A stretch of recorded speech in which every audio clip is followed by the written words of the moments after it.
Breaking Barriers interview series, where we interview amazing, trailblazing female executive C-suite leaders, and they're able to share awesome insights so that we can inspire aspiring female executive leaders.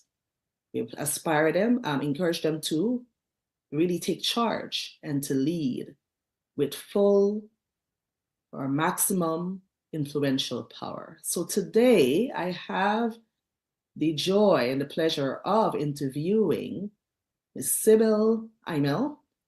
And Sybil actually she's a crystal executive with extensive experience in the, I would say, holistic wellness arena.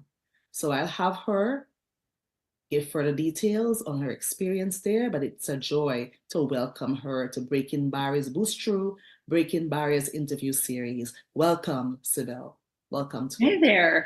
Show. And thank you, Saskia. This is awesome. I'm so excited and delighted to dive in a little bit more with, I guess, how I got here and what I've been through to reach the places that I've reached with this company, which is the Crystal Executive level. But it's a health and well-being company here in Chandler, Arizona.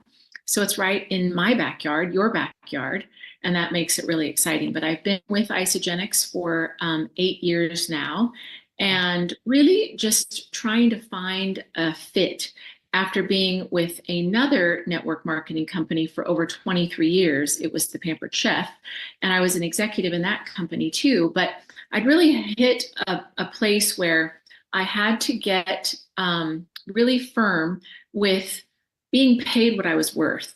And I actually had just watched my father die from complications from open heart surgery. And if you know the party plan concept, you've got to actually go to people's homes to do parties. And when you have a father that's ailing in intensive care in another state, that makes it very difficult. So I made the decision to move to a health and well-being company actually on the way home from his funeral. And I realized, wow, job security. People ain't getting any healthier. So I knew it was really time for me to move to a health and well-being or a health industry space, job, work. And I was already a fitness instructor in the mornings.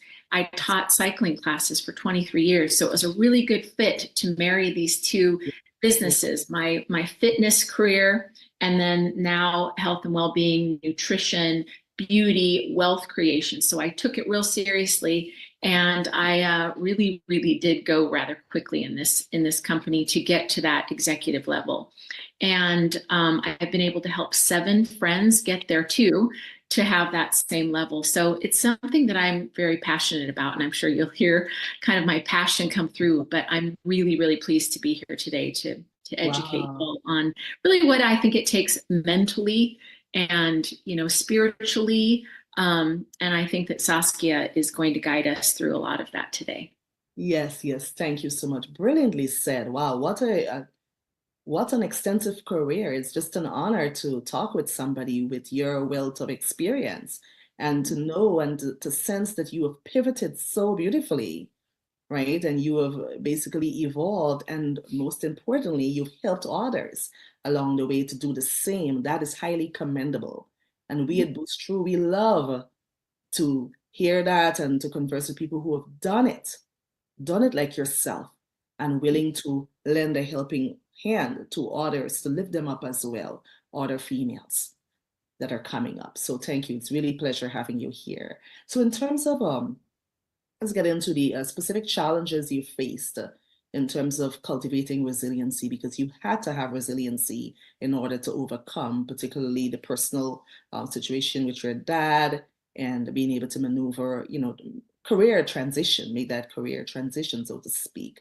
So what are the challenges that you've experienced in terms of cultivating resiliency in that respect? Well, again, being able to link arms with a company that pays you really what you deserve. And knowing that so many of my friends and family would be facing the same thing that I was facing, it became a real pain point. I saw a big need. I happened to be turning 50 that year. I'm now 58. So I also wanted to be in the best shape of my life. And I think that we all have to take our health into our own hands and become our own advocate. Nobody else is going to do it for us. And in this case, where my father actually had a genetic defect in his heart, I had to face that and look at the thought that I could potentially be carrying this and my children. So quickly, we all did what we had to do medically, but what do you do moving forward? And our nutrition and what we put in our mouth and what we do daily to move our bodies is really up to us. Nobody is going to do it for us.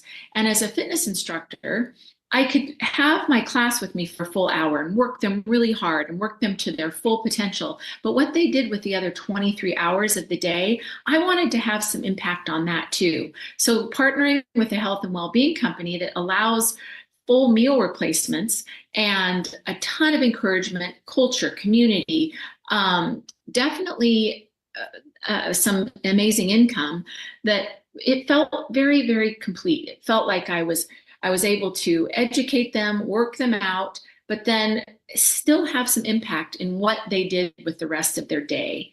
And starting with that company in the year I was turning 50, that was great. And it was really fun to have some amazing nutrition, some convenient ways of eating, 2 meal replacements a day. I lost 12 pounds.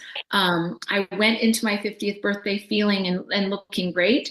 But now I've found that we're really pivoting towards like retirement. And that is really helpful, I think, too, with Isagenix in the way that they pay us. This is a company that pays us. It's a legacy company. I can leave this to my children and my children's children. It never dies out. It never resets. It never flushes.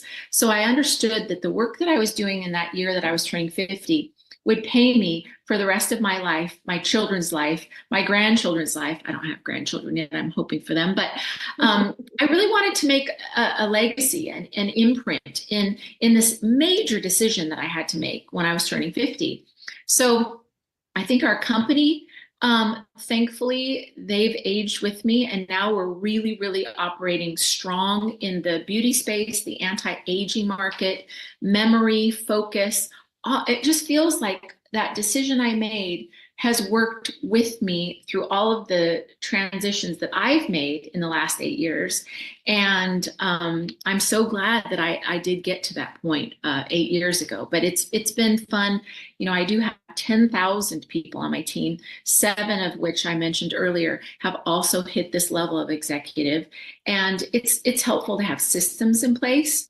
It's helpful to be on a really active team that all of us together collaborate and help each other and let each other know what's working and what's not working, letting each other know when we pivot, when we change up the way that we're currently doing things, and really share some fun, creative ideas. Wow, wow. And I believe you've definitely touched on how you were able to build that strategic network, and personal resilience network, by having all those, women gathered together to really be that positive reinforcement for each other to help them through those transitions, or, they